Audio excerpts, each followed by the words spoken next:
ಜಲಶ್ರೀ ನ್ಯೂಸ್ಗೆ ಸ್ವಾಗತ. ನಾನು ಶಿವರಾಜ್ ಎಂಕೆ. ವೀಕ್ಷಕರೇ, ರಾಜ್ಯದಲ್ಲಿ ನಮ್ಮ ಸುದ್ದಿವಾಹಿನಿಯ ಹೆಸರನ್ನ ಬಳಸಿಕೊಂಡು ಕೆಲವೊಂದಿಷ್ಟು ಜನ ದಂಧೆಗಿಳಿದಿದ್ದಾರೆ.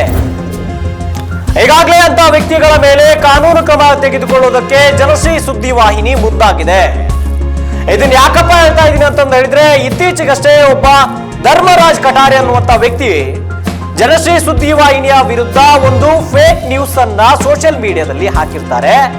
ಆ ಫೇಕ್ ನ್ಯೂಸ್ ವಿರುದ್ಧ ಈಗಾಗಲೇ ಜಲಶ್ರೀ ಸುದ್ದಿವಾಹಿನಿಯ ಮುಖ್ಯಸ್ಥರು ಅವರ ಮೇಲೆ ಈಗಾಗಲೇ FIR ಮತ್ತೆ ಡಿಫಾಮೇಷನ್ ಕೇಸ್ ಜೊತೆಗೆ ಸೈಬರ್ ಕ್ರೈಮ್ ಪೊಲೀಸರಿಗೂ ಕೂಡ ಇನ್ಫಾರ್ಮ್ ಅನ್ನ ಮಾಡಲಾಗಿದೆ.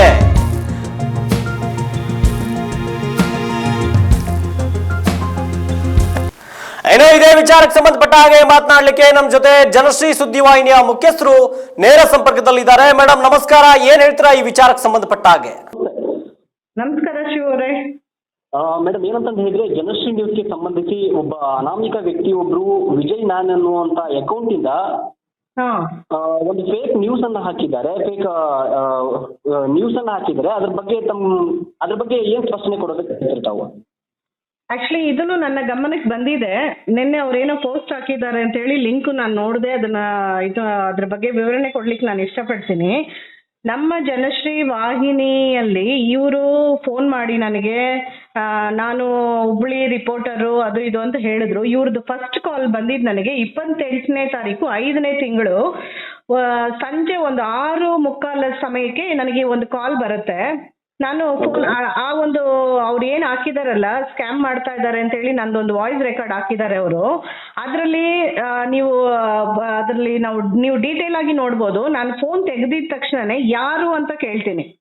ಸೊ ಯಾರು ಅಂತ ಕೇಳಿದಾಗ ಒಬ್ರು ಯಾರೋ ಹೆಸರು ಗೊತ್ತಿಲ್ದಿರುವಂತ ವ್ಯಕ್ತಿ ಫೋನ್ ಮಾಡ್ತಾ ಇದ್ದಾರೆ ಅಂತ ಅರ್ಥ. ಇದು ಫಸ್ಟ್ ಪಾಯಿಂಟ್. ಒಬ್ರು ಗೊತ್ತಿರೋರು ವ್ಯಕ್ತಿ ಫೋನ್ ಮಾಡೋದಕ್ಕೂ ನನ್ನ ಹತ್ರ ಅವ್ರದ್ದು ಕಾಂಟ್ಯಾಕ್ಟ್ ಸೇವ್ ಮಾಡಿರೋದಕ್ಕೂ ನಾನು ಮಾತಾಡುವಾಗ ವ್ಯತ್ಯಾಸಗಳಿರುತ್ತೆ. ಒಂದು ಗೊತ್ತಿರುವಂತ ವ್ಯಕ್ತಿ ಫೋನ್ ಮಾಡುವಾಗ ಅವ್ರ ಹೆಸರು ಹಿಡಿದು ಒಂದು ನಮಸ್ಕಾರ ಹೇಳ್ತೀವಿ, ಏನೋ ಒಂದು ಹೇಳ್ತೀವಿ. ಆದ್ರೆ ಗೊತ್ತಿಲ್ಲದೆ ಇರುವಂತ ವ್ಯಕ್ತಿಯಿಂದ ಒಂದು ಅನಾಮಿಕ ಕಾಲ್ ಬರುತ್ತೆ, ಒಂದು ಗೊತ್ತಿಲ್ಲದೆ ಇರುವಂತ ನಂಬರ್ ಇಂದ ಒಂದು ಕಾಲ್ ಬರುತ್ತೆ ಅಂತ ಹೇಳಿದಾಗ ನಾನು ಯಾರು ಅಂತ ಕೇಳ್ತೀನಿ. ಫಸ್ಟ್ ಆಫ್ ಆಲ್ ಅದು ಫಸ್ಟ್ ಪಾಯಿಂಟ್, ನೀವು ನೋಟ್ ಮಾಡ್ಕೊಳ್ಳಿ. ನಾನು ಯಾರು ಅಂತ ಕೇಳಿದ್ಮೇಲೆ ಆ ಮನುಷ್ಯನ ಡೀಟೇಲ್ ಹೇಳ್ತಾರೆ. ನಾನು ಇಂದು ಸೋ ನಾನು ಹೀಗೆ ಅಂತ ಹೇಳಿ ಹೇಳ್ತಾರೆ. ನಂತರ ನಾನು ಅವ್ರ ಹತ್ರ ಕೇಳ್ತೀನಿ ಏನ್ ವಿಷಯ ಹೇಳಿ ಅಂದಾಗ ಅವ್ರು ಹೇಳ್ತಾರೆ, ಈ ತರ ನಾನು 6 ತಿಂಗಳ ಹಿಂದೆ ನಾನು ನಿಮ್ಮ ಸಂಸ್ಥೆಗೆ ರಿಪೋರ್ಟರ್ ಆಗಿ ಜಾಯಿನ್ ಆಗ್ಬೇಕು ಅಂತ ಹೇಳಿ ನಾನು ಒಂದು ಅಮೌಂಟ್ ಕೊಟ್ಟಿದ್ದೆ ಅಂತ ಕೇಳ್ತಾರೆ.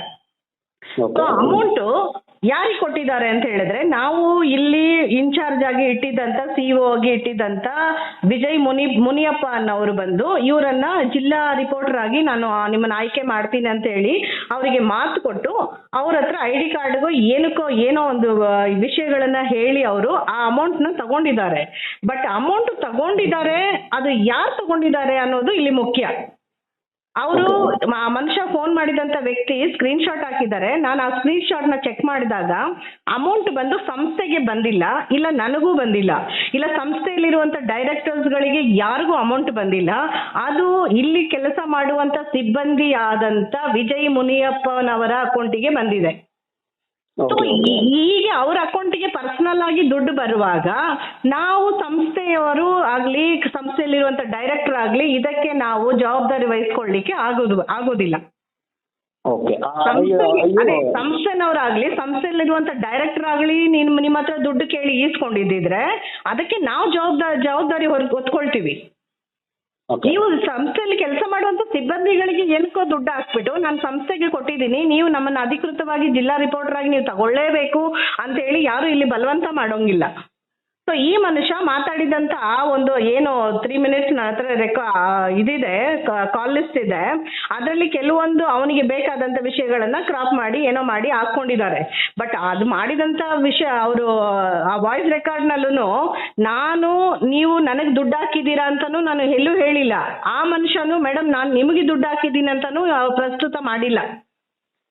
ಕಂಪನಿಗೆ ದುಡ್ಡು ಹಾಕಿದ್ದೀನಿ ಅಂತಾನು ಹೇಳಿಲ್ಲ. ವಿಜಯ್ ಅವರಿಗೆ ಹಾಕಿದ್ದೀವಿ ಅಂತ ಹೇಳ್ತಾ ಇದ್ದಾರೆ. ನಾನು ಹೇಳ್ತಾ ಇದ್ದೀನಿ, ಬೆಳಗಾಮಲ್ಲಿ ನಮ್ಮ ಆಫೀಸ್ ಇದೆ, ನೀವೇನ್ ದುಡ್ಡು ಹಾಕಿದ್ದೀರಾ ಅದ್ರದ್ದು ಸ್ಕ್ರೀನ್ ಶಾಟ್ ತಗೊಂಡೋಗಿ ಇನ್ಚಾರ್ಜ್ ಪರ್ಸನ್ ಹತ್ರ ಕುತ್ಕೊಂಡು ಮಾತಾಡಿ, ಅದೇನಿದೆ ಪ್ರೊಸೀಜರ್ ಮಾಡ್ತಾರೆ ಅಂತ ಹೇಳಿದ್ದೀನಿ ಹೊರತು ನಮಗಾಗಲಿ ನಮ್ಮ ಸಂಸ್ಥೆಗಾಗಲಿ ಇವ್ರು ಯಾವುದೇ ದುಡ್ಡು ಹಾಕಿಲ್ಲ.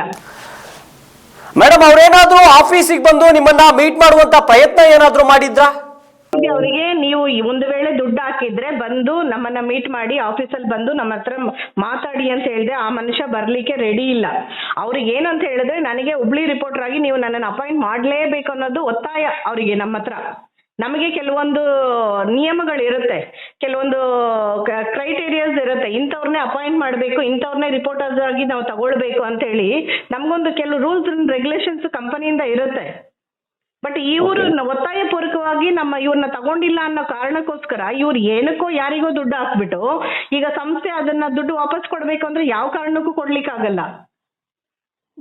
ಸಂಸ್ಥೆಗೆ ದುಡ್ಡು ಹಾಕಿದ್ರೆ ಅದಕ್ಕೆ ಜವಾಬ್ದಾರಿ ನಾವು, ಇಲ್ಲ ಸಂಸ್ಥೆಯಲ್ಲಿರುವಂತ ಡೈರೆಕ್ಟರ್ಸ್ ಗಳಾಗ ಹಾಕಿದ್ರೆ ಅದಕ್ಕೆ ಜವಾಬ್ದಾರಿ ನಾನು ಒತ್ಕೊಳ್ತೇನೆ.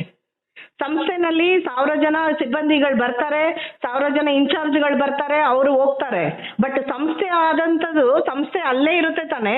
ಸಂಸ್ಥೆಗೆ ಆದಂತ ಒಂದು ಅಕೌಂಟ್ ಅದು ಯಾವಾಗ್ಲೂ ಪರ್ಮನೆಂಟ್ ಆಗಿರುತ್ತಲ್ವಾ. ಹೌದೌದು.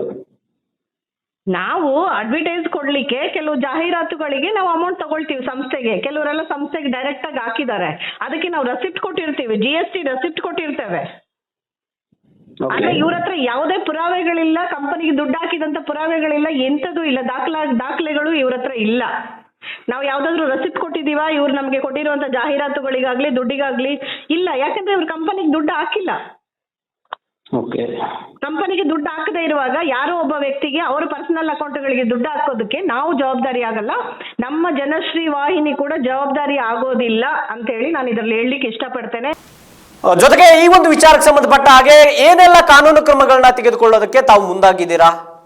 ಅವ್ರು ಹಾಕಿರುವಂತ ಪೋಸ್ಟ್ಗೆ ನಾವು ಸಂಬಂಧಿತವಾಗಿ ನಾವು ಆಲ್ರೆಡಿ ಈಗ ಕಂಪ್ಲೇಂಟ್ ಆಗಿದೆ. ಸೈಬರ್ ಕ್ರೈಮ್ ಅಲ್ಲೂ ಕಂಪ್ಲೇಂಟ್ ಕೊಟ್ಟಿದ್ದೀನಿ. ಅವ್ರದ್ದೇನು ವಿಜಯ 9 ಅಂತ ನ್ಯೂಸ್ ಅಂತ ಏನೋ ಅವ್ರದ್ದು ಲಿಂಕ್ ಇದೆ ಅಲ್ಲ ಇನ್ಸ್ಟಾ ಪೇಜ್ ನಲ್ಲಿ, ಅದರ ಮೇಲೂ ನಾನು ಕಂಪ್ಲೇಂಟ್ ಫೈಲ್ ಮಾಡಿದ್ದೀನಿ.